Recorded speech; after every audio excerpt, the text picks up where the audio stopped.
뿌리가 든든히 견고하게 내려야 큰 나무가 태풍이 불어도 넘어지지 않습니다. 서 있을 수가 있습니다. 큰 빌딩도 보이지 않는 기초를 땅속에 잘 다져놔야 건물이 유지할 수 있지, 기초가 흔들리면 그런 건물이 지진이 일어나면 다 무너지게 돼 있습니다. 보이지 않는 기초, 보이지 않는 뿌리가 보이는 나무, 보이는 건물을 버티게 하는 힘이 되는 겁니다. 우리의 믿음도 뿌리가 있습니다. 그 뿌리가 든든해야 넘어지지 않고 세상에 온갖 유혹 시험이 있는데 극복하고 이겨낼 수 있는 은혜가 있지요.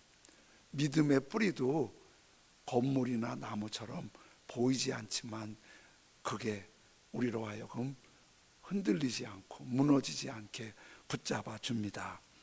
첫 번째는 믿음의 자리를 지키는 거고요. 믿음의 자리를.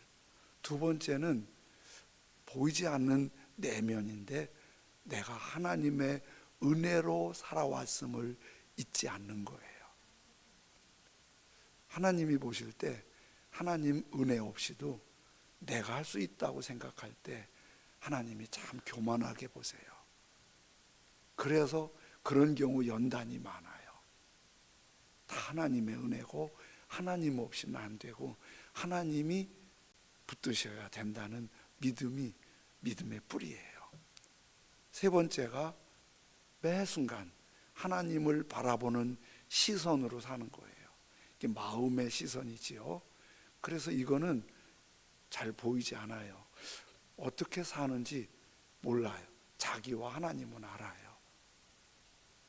그래서 항상 기뻐하라, 쉬지 말고 기도하라, 범사에 감사하라. 이게 항상 쉬지 말고 모든 일에 하나님 보고 기도하고 감사하고 기뻐하라. 늘 하나님을 향하라는 거예요. 이것이 다윗왕 같은 믿음 좋은 왕의 실수를 보면서 우리가 그런 실수하지 않도록 믿음의 뿌리를 일깨워 주시는 거예요. 오늘 네 번째 있는데 네 번째는 말씀이 들리는 귀예요. 믿음의 뿌리가. 다윗은 하나님 마음에 맞는 사람이라고, 믿음이 참 좋은 왕이라고 성경에 소개해요. 근데 이 다윗 왕이 그렇게 믿음 좋은 왕으로서 해서는 안 되는 일을 했어요. 남편이 있는 아내를 포함했어요. 왕이 그것 때문에 통치력에 방해가 있을 것 같으니까 그 남편을 죽였어요. 중동에서는 남편이 없으면 다시 재혼할 수 있도록 법이 되어 있어요. 그래서 그 여인을 자기 후궁으로 맞이했어요. 그러니까 완벽하게 가려서 그 죄를 다 숨겼어요. 근데 그걸 누가 혹시 알아도 왕 앞에 말할 수 없고 왕도 잘 숨겼어요. 그런데 죄는요, 아무리 사람을 숨겨도 하나님 앞에 숨길 수는 없어요. 하나님은 아세요. 하나님도 좀 숨겨주셨으면 좋은데 하나님은 사랑하시기 때문에 숨길 수가 없어요. 왜냐하면 죄는 그냥 슬쩍 숨겨서 되는 게 아니라 주님 앞에 용서받고 새로워지지 않으면 그 죄가 굉장히 큰 아픔과 영원한 멸망이 되기 때문이에요. 그래서 하나님이 다윗의 죄를 일깨우고 새롭게 해줄 필요가 있는 거예요. 나단 선지자를 보냈어요. 그리고 그 죄를 얘기하는데 나단 선지자가 다윗 왕 앞에 와서 왕이 간음죄를 졌어요, 살인죄를 졌어요, 회개하세요, 그렇게 하지 않았어요. 그걸 가르쳐 줬는데 하나님의 메시지는 오는데요, 그 메시지는 오는데 그거를 설명하는 건 사람의 지혜예요. 그래서 우리가 같은 말도 다른 사람에게 위로와 용기가 주게 전할 수가 있고 상처와 아픔이 되게 할 수 있는 게 전달 방식인 거예요. 나단 선지자는 당신이 죄를 지었어요. 왕한테 그러질 않고 사람들의 억울한 사정을 보고하는 것처럼, 팩트를 보고하는 것처럼 스토리 얘기를 풀어갔어요. 어떤 성읍 안에 부자도 있고 가난한 사람도 있었는데 그 당시 재산의 기준은 양과 소가 얼마나 많으냐예요. 부자는 양과 소가 힘이 많다고 그랬어요. 얼마나 많은지. 가난한 사람은 어렵게 산 암양 새끼 한 마리뿐이에요. 이 가난한 사람은 암양 새끼가 하나밖에 없으니까 가난하기도 하고, 그래서 그 암양 새끼를 얼마나 귀하게 길렀는지 요즘에 반려견을 기르는 그런 애틋함으로 성경에 그렇게 표현했어요. 먹을 때 같이 먹고, 물 마실 때 같은 잔에 내가 마시고 양을 먹이고, 잠잘 때 같이 자고. 그래서 그 양이 딸처럼 되었어요. 너무 귀하게 아주 딸 기르듯 그 양을 길렀어요. 근데 어느 날 그 부잣집에 손님이 한 분 오셨어요. 중동에서는 대개 손님이 오시면 양이나 염소를 잡아서 손님 대접을 하거든요. 그래서 부자가 자기 그 많은 양 중에서 한 마리 잡아서 손님 대접하려고 하다 생각하니까 부자가 돈이 더 아까운 거 아시죠? 그 많은 양 중에 아까워서 잡을 게 없는 거예요. 그래서 사람을 시켜서 가난한 집 보내서 그 딸 같은 그 양을 뺏어 갖고 그걸 잡아서 손님을 대접했다고 나단이 보고하듯 말한 거예요. 그 얘기를 듣는 순간 분위기가, 나단이 말이 다 끝나지도 않은 것 같은데 분노한 거예요.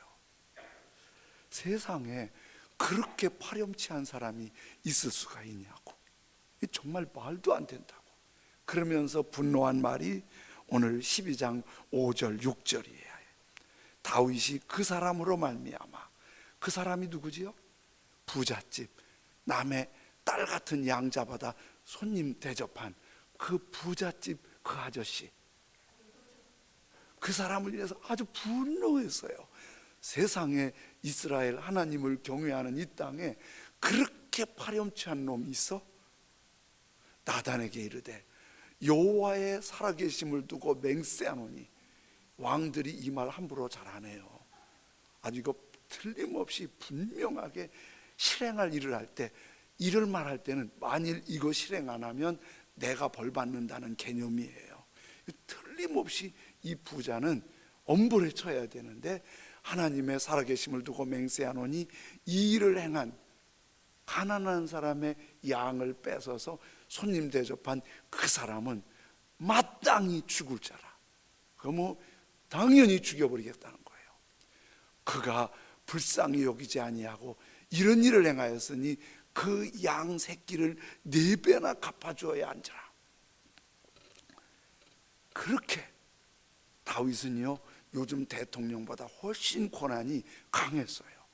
그 당시 왕은 입법, 사법, 행정 모든 3권을 다 지고 있었어요.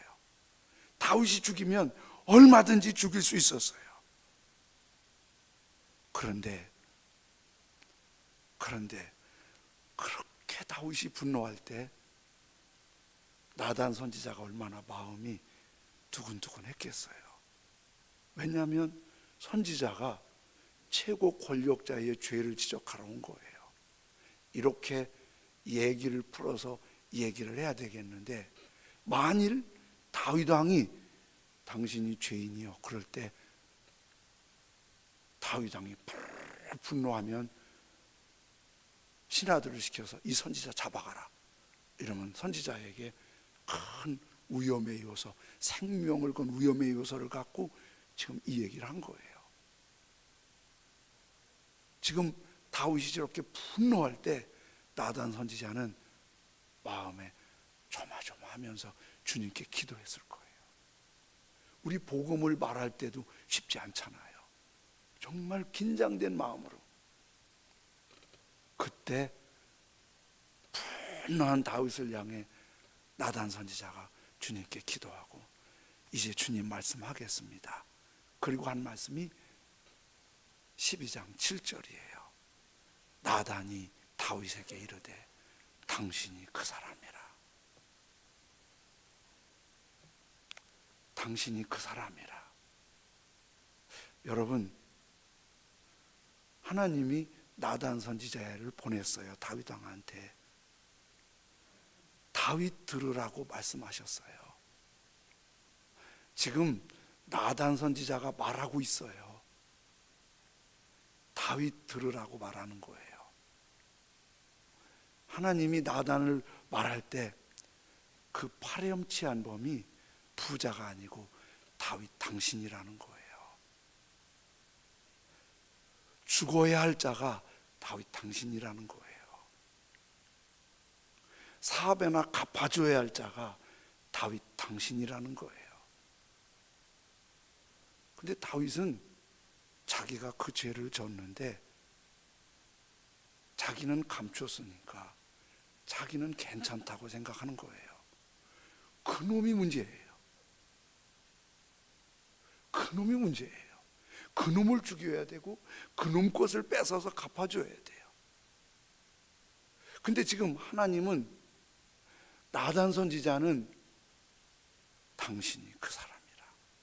당신이 들어야 할 사람이고 당신이 파렴치한 사람이고 당신이 죽어야 할 사람이고 당신이 4배나 갚아줘야 할 그 사람이라는 거예요.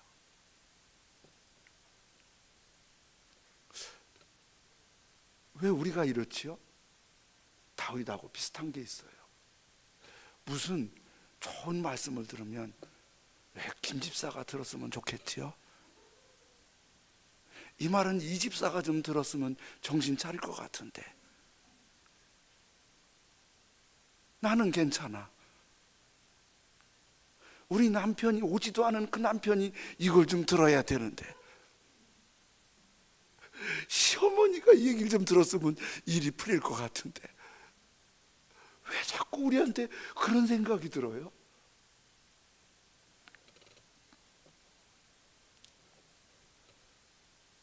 주님은 오늘 우리에게 그래요. 당신이 그 사람이라. 어떤 말씀이든지 누가 들어야 할 사람이 아니라 내가 그 말을 듣고 내가 책망받고 내가 위로받고 내가 깨닫고 그 말씀이 내게 적용이 될 당신이 그 사람이라는 거예요.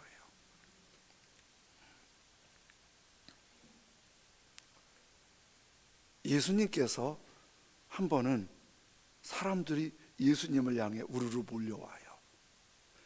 성경에 사두개인과 바리새인이라고 그래요. 사두개인과 바리새인은 특별히 구별된 이스라엘 나라의 최고의 실력 있는 그룹이에요. 율법적으로 율법을 잘 알아요. 근데 이 사람들이 우르르 예수님한테 몰려올 때 한 여인을 개 끌듯 끌고 왔어요. 그리고 예수님한테 말씀드려요. 예수요, 이 사람이 간음하다가 현장에서 잡혔는데 모세 율법에 의하면 이 사람을 쳐 죽이라고 그랬는데 선생, 당신은 어떻게 생각하시오? 이게 그냥 사두개인들과 바리새인들이 만들어 한 얘기가 아니고 레위기 20장 10절 말씀을 갖고 온 거예요. 누구든지 남의 아내와 간음한 자, 곧 그의 이웃의 아내와 간음한 자는 그 간부와 음부를 반드시 죽일지니라. 남편이 있는 아내가 다른 남자와 아내에 있는 남편이 다른 여자와 음란을 행하면 간부, 은부 둘 다 반드시 죽여라. 이 사람이 가늠하다가 현장에서 잡혔는데 보세요, 죽이라고 그랬어요. 그러면서 돌을 들고 달려들면서 지금 우리 죽이려고 왔는데 선생, 이 사람 어떻게 생각하시오? 어떻게 하면 좋겠어? 예수님께서 대답을 좀 안 하시고 조금 시간을 두셨어요. 그리고 이렇게 말씀하세요. 요한복음 8장 7절에 엎드리셨다 일어나셔서 이르시되 너희 중에 죄 없는 자가 먼저 돌로 치라 하시고, 이렇게 돌을 들고 사납게 율법대로 이 사람 처형해야 됩니다. 그러고 있을 때 예수님께서 너희 중에 죄 없는 사람이 돌로 쳐라 그러신 거예요. 근데 예수님 말씀을 듣고 거기 돌 들고 사납게 눈을 부라리고 있던 그 사람 중에서 이렇게 말해요. 나이 든 자로부터 젊은 자까지 아마 나이가 들면 죄도 더 많은가 봐요. 그리고 깨닫기도 더 잘하나 봐요. 나이 든 사람이 먼저 자기 돌을 턱 던지고 내려가 버렸어요. 나가 버렸어요. 다 떠났어요. 지금까지 사두개인들과 바리새인들, 율법학자들은 율법하면은 누구한테 변론할 수 있고 토론할 수 있고 율법의 정당성을 말해줄 수 있고 율법에 대해서는 자신하는 사람들인데, 그 율법의 말씀, 구약의 말씀을 지금까지 자기한텐 상관이 없고 그 여자한테만 지금 죽을 거라는 거예요. 그런데 예수님께서 죄 없는 자가 돌로 치라고 하니까 죄 없는 자, 그렇게 하니까 주님 말씀이 딱 말씀이 들어오면서 이 사람들이 자기 죄가 보이기 시작해요.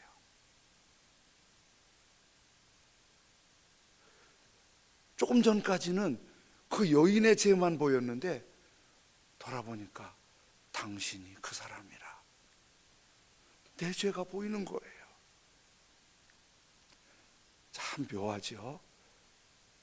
다른 사람의 죄가 보이기 시작하면 갈등과 아픔과 상처가 많아요. 그런데 주님 말씀이 나를 비춰주시고 내 안에 허물과 죄가 보이기 시작하면 회개가 되고 다른 사람에게 너그러움이 되고 정죄의 돌멩이를 내려놓고 사랑과 자비로 안아주게 돼요. 가정의 갈등이 어디서 오지요? 당신 때문에, 너 때문이에요. 가정의 평화는 간단해요. 나 때문인데 내가 변하면 괜찮아. 간단하게 해결돼요. 우리의 믿음이 어디서 오지요? 그 믿음이 있으면 표적이 있거든요. 마가복음 16장 17절 18절에 이렇게 말씀하세요. 믿는 자들에게는, 여러분 예수님 믿으시죠? 이런 표적이 따르리니 곧 그들이 내 이름으로 귀신을 쫓아내며, 믿음이 있으면 예수님의 이름으로 귀신을 쫓아내며 방언을 말하며 뱀을 집어올리며 무슨 독을 마실지라도 해를 받지 아니하며. 그렇다고 오늘 또 가시다 이거 마시지 마세요. 이거 마시는 거 아니니까. 해를 받지 아니하며 병든 사람에게 손을 얹은즉 나으리라. 여러분 이걸 이렇게 말씀하세요. 목사에게, 선교사에게, 장로님에게 이런 게 아니고 처음 나온 사람도 오래된 사람도 믿으면 표적이 따르는데, 이런 일이 모두에게 일어난다는 거예요. 그러면 이 믿음은 어디서 생겨요? 이 믿음은 로마서 10장 17절에 이렇게 말씀하세요. 그러므로 이 믿음, 표적이 있는 믿음은 어디에서? 들음에서 나며. 들음은 그리스도의 말씀으로 말미암느니라. 그리스도의 말씀이 눈을 통해서, 귀를 통해서 들어오면 이게 믿음이 되는 거예요. 욕설을 너무 많이 듣잖아요. 자기도 모르게 입에서 욕이 나와요. 세상적이고 거친 얘기를 많이 듣잖아요. 자기도 모르게 입에서 거친 얘기가 나와요. 그런데 부드럽고 따뜻하고 사랑스러운 얘기를 많이 듣잖아요. 자기도 모르게 나와요. 코로나 시즌에 어린 애들에게 걱정거리가 하나 있대요. 너무 마스크를 끼고 다니니까 언어 발달이 늦어진대요. 그 말하는 게 입 모양, 소리를 들어가면서 만들어가는데 마스크를 너무 끼고 하니까 전달이 잘 안 돼서 잘 안 된다는 거예요. 어린이만 그런 게 아니라 우리도 자꾸 들어야, 봐야 그게 내 안에서 믿음이 되고 능력이 되고 힘이 되는데, 왜 교회에서 그렇게 주일에 한 번 예배 드리면 되지, 수요일도 금요일도 새벽에도 자꾸 성경 공부 오라고 그러는 거야. 왜 자꾸. 그거요, 우리가 얼마나 많은 걸, 세상의 유혹 시험이 우리를 흔드는 것들이 얼마나 많은 것들이 우리에게 이렇게 몰려와요. 우리 눈에 수없이 많은 것들이 우리를 흔들고 있잖아요. 그게 내 안에서 하나님을 향한 믿음보다도 헛되고 넘어지고 유혹된 그런 것들이 눈을 끌어당기고 귀를 끌어당기는 거예요. 그래서 날마다 매 순간 주님을 바라고 그분을 생각하고 그분의 말씀을 받아들이지 않으면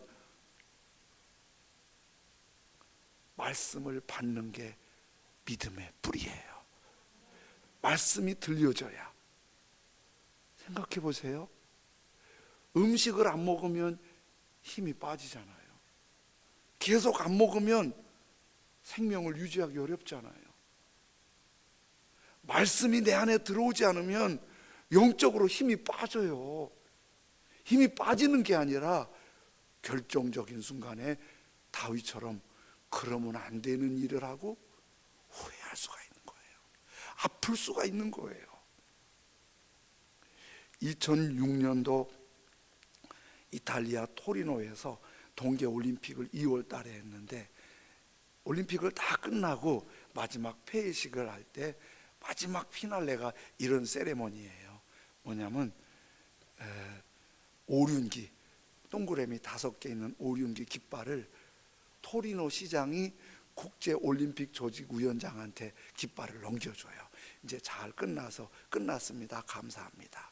그러면 국제올림픽 조직위원장이 그걸 받고 이렇게 흔들어요. 온 세계가 보는, 중계하는 거 보는 가운데 그게 이렇게 하고 있어요. 그리고 그 깃발이 다음 개최지로 넘어가야 돼요. 다음 개최지는 밴쿠버였어요. 카나다. 그래서 카나다 밴쿠버 시장이 그 깃발을 받아와야 돼요. 근데 받을 사람이 안 보여요. 없는 줄 알았는데 모두가 이제 시장에 와서 그걸 받아가야 되는데, 조직위원장이 들고 한 바퀴 하더니 어디로 가는데 휠체어 앞에 가는 거예요. 그리고 휠체어에 앉은 사람이 받을 힘이 약하니까 휠체어에 거리를 만들어 놓고 휠체어에 꽂아요. 그 휠체어에 탄 사람이 밴쿠버 시장 샘 설리반이에요. 샘 설리반이 젊은 날에 아주 건강하고 매력적인 사람이었어요. 카나다 눈이 많으니까 스키를 즐기는데, 샘도 19살 때 스키를 즐기면서 친구들 보는 앞에 묘기 보려고 했어요. 아주 총알처럼 스키를 타고 달려 내려오다가 한 청년의 가랑이 사이로 빠져나가면서 튀어나가는 이런 걸 보여주려고 했어요. 그 미끄러운데 스키 타고 얼마나 속도가 나겠어요. 근데 거기서 실수해서 친구와 부딪히고 목뼈가 상했어요. 19살 때. 그래서 하체가 마비돼서 휠체어 의지해야 살 수 있어요. 자기가 그렇게 된 걸 보고 그렇게 주님께 기도했어요. 주님, 어떻게 좀 도와주세요. 뭐라고 기도해야 할 줄 모르겠는 거예요. 주님, 어떻게 좀 도와주세요. 주님, 어떻게 좀 도와주세요. 그런데 주님의 주특기 침묵이에요. 어떻게 도와달라고 그러는데 주님이 고쳐주시지도 않고 아무 말씀도 않고 너무너무 힘드는 거예요.